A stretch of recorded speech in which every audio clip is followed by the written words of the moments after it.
This is a regular to-do list. This is what my daily system looks like. It's actually transformed my life. I've been using this system for the past 10 years. I get much more done, make real progress on my goals, and interestingly, have way more energy too. There are 5 steps in this system. Doing them guarantees you become 99% more effective than almost everyone around you. How do I know this? Because I use this system to get through Harvard and Yale. It's also the secret to how I juggle the many hats I wear now. I'm a full-time doctor, the director of the ER, and oh yeah, I make videos like this on the regular too. This system is called the Impact Energy Matrix. Why is a regular to-do list so annoying? Let's see, shall we? Today, I have to change my dog's diaper, feed the rabbit squirrel outside my house, adopt a baby hamster, sue my HOA, and cancel my OnlyFans subscription. And that's just the first page. What do I even work on first? Most people end up picking random things on their to-do list, but I mean, come on. Is adopting a baby hamster really the best use of my time right now? Without a plan, you waste all your time and energy on low-impact stuff, which means at the end of the day, nothing real got done, and you're tired. The Impact Energy Matrix fixes that immediately. After you brain dump in column 1, column 2 is where you figure out impact factor. I specifically split impact factor into 2 components, short-term and long-term. I ask myself, whatever life I want to build, whatever person I want to be, how important is this task to getting me there? 0 means it doesn't matter at all. 10 means it's insanely important. Let me show you how this works with real examples on what I worked on today. Writing the Sunday newsletter, short term of 1, because it doesn't help me get more subscribers, but has a long-term impact of 8 because it keeps me writing every week, which translates to better videos. Work with the artist to upload better thumbnails. Better thumbnails help now and in the future, 8 and 6. Finishing the operational manual for my ER, short term of 7 because I'll get fired if I don't do it, but long term of 1 because it doesn't do much more except save me a few annoying emails later. Infinite memory course. I'm creating this course that teaches you how to memorize anything very quickly. It made all my tests at medical school honestly pretty easy. 0 but 10 because it's crucial to the business as a whole. To get the overall impact factor for each task, I add up the 2 numbers, letting me know immediately which tasks are the most likely to move the needle for me. From there, you could just tackle the list in order of priority, but I actually have an even better way. This is where the 3rd column comes into play. It measures how much energy it costs to accomplish each task. If working on a YouTube script costs me lots of brain energy, I may actually do this first before I work on my most impactful task, especially if that most impactful task doesn't take as much effort. Sounds counterintuitive and wrong, right? Most people will just get the most impactful thing done first, especially if it's easy and impactful. But it's precisely because it's so easy that I don't do it. This is because of a phenomenon I call energy leakage.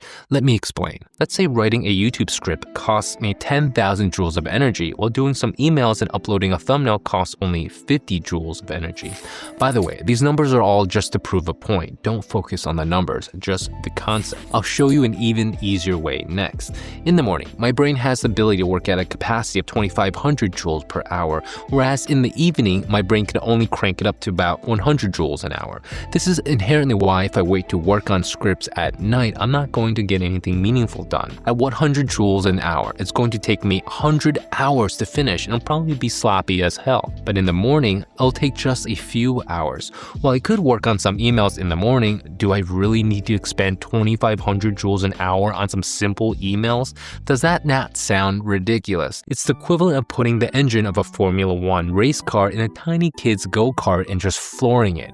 Just because I only used up 50 joules of brain energy this hour doesn't mean I get to carry the 2,450 leftover joules to the next hour. Unused brain power is simply lost. That's why you still get tired at the end of the day, regardless of what you did during it. And that's why the next column of the Impact Energy Matrix is reserved for figuring out how much energy each task costs. I use a simple 3-star system. 3 stars for the most intense stuff, 2 stars for average stuff, and 1 for easy tasks. Now that you know how much energy each task takes, you're finally ready to tackle your list. By managing the energy needed for each task with the energy you have available to spend, you optimize your day in the most efficient way possible. Of course, that assumes you know what I call your daily energy cycle. I like to think of ourselves as a battery. We all get 24 hours in the day, but the energy in our battery isn't distributed equally among all 24 hours, right? For me, I'm a morning person. My energy energy capacity per hour from 6 to 12 p.m. is at a much higher level compared to the afternoon and evening. In fact, if you were to graph it out, it would look like this. There's a small dip in the morning as I get out of bed. Okay, let's be real. It's more like this. It's at its max early in the morning, steadily declines into lunch, dips afterwards due to some good old-fashioned food coma before rising to a second peak at 3 p.m. There's the afternoon dip after that, heading to dinner,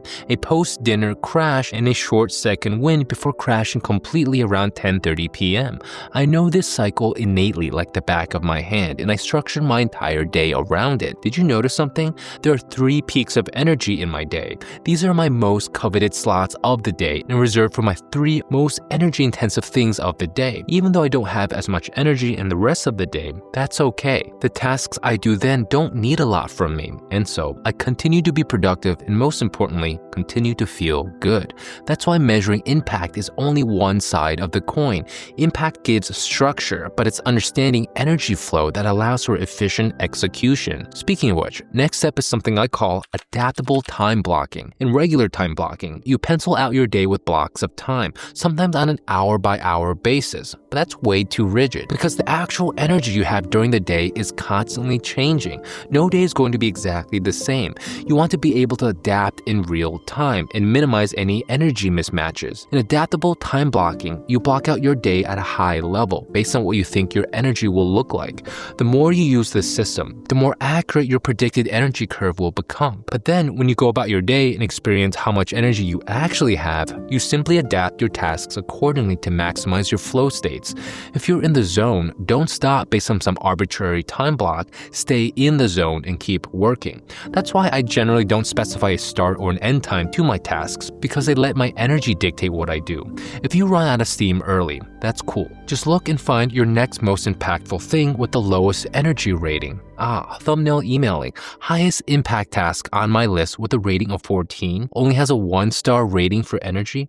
Good thing I saved it for now, right? After I finish this task, I take a quick break and wait for my next energy peak. When my energy levels pick back up, I'll work on a 2-star energy task. In my current matrix, this is tentatively slotted at 11 a.m., but this is more of a suggestion rather than a command.